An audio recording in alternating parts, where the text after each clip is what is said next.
So you're going on about your day and suddenly you need to scan a document or a photo or something, and you go to your PC or your phone. The manufacturer app is not set up, requires you to log in, or it's completely messed up and it just doesn't work.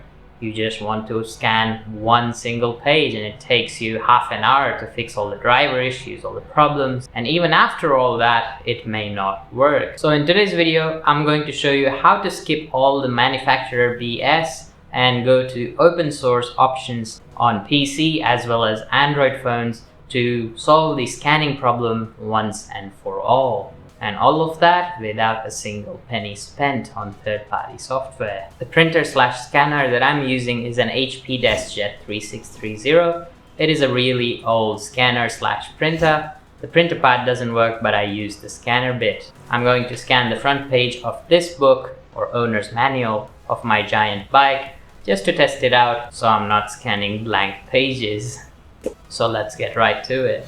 Alright guys, let's get started with the PC side of things, and that's where Naps2 come in. Naps2, which is not another PDF scanner 2, is an amazing open source scanning app that is compatible with almost all scanners that exist. That includes both WIA drivers and Twain drivers. If you don't know what that is, don't worry, it's just too technical. We just hit the download button on your PC, let it download the file, open the file, okay, accept, next, next, next. Desktop shortcut if you need it. I'm going to skip that. Install. Click finish to run Naps2. Very simple app layout. Now you'd be thinking, what do we do? All you have to do is just click the scan button and it'll ask you to create a new profile. You can set up the page size here. I usually use A4. Resolution, I'm going to go 200 dpi. You can adjust brightness and contrast, color, all that here. The main thing is choose device, and you can see we already see our HP DeskJet 3630 scanner. Press OK. We have it selected. We can name it HP scanner if we need to, so we can easily identify if you have multiple scanners. And then if you enable autosave, that will actually save the path wherever you want. So if I say want documents, and then I would create a new folder called HP auto scans, you can call it 1 or 2 or 3 depending on what you want, or you can call it documents.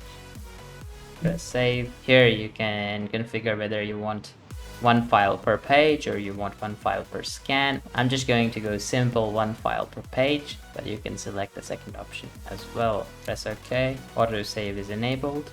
If we go to advanced settings, there's a lot of stuff here, but for a basic scan you don't need to worry about any of these. Press OK.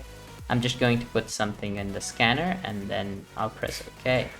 Alright, so I just dropped my owner's manual for my bike on the scanner. Press OK.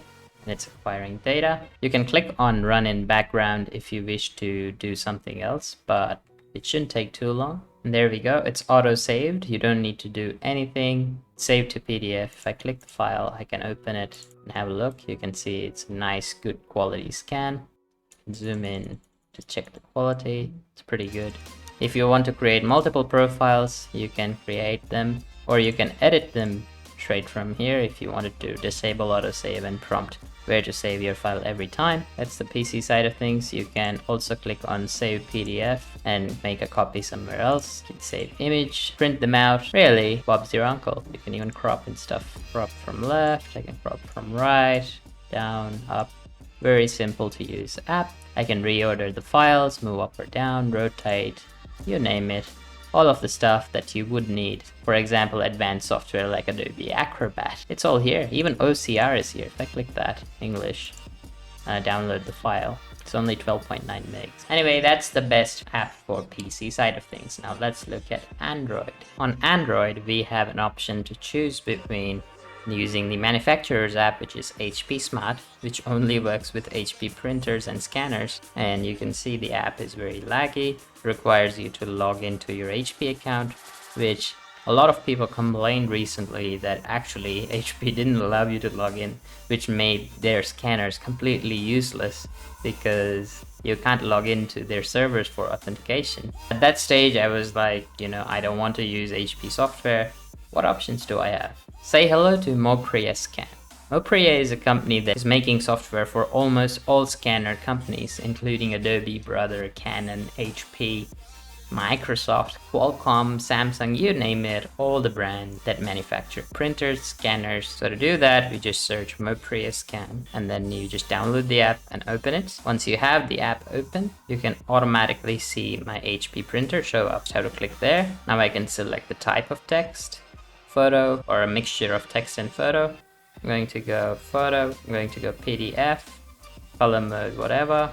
Resolution 200 dpi, same thing that we did on PC. I'm going to hit scan. There we go, we have our file. But you might have noticed, the keen eye amongst you, that even though we selected PDF as the file type, it actually saved it as JPEG. That's the limitation of the printer. Sometimes the printer will only send JPEGs and this app can't really do anything. It's just telling the printer to send a PDF file. It received a JPEG. Very easy to solve this problem.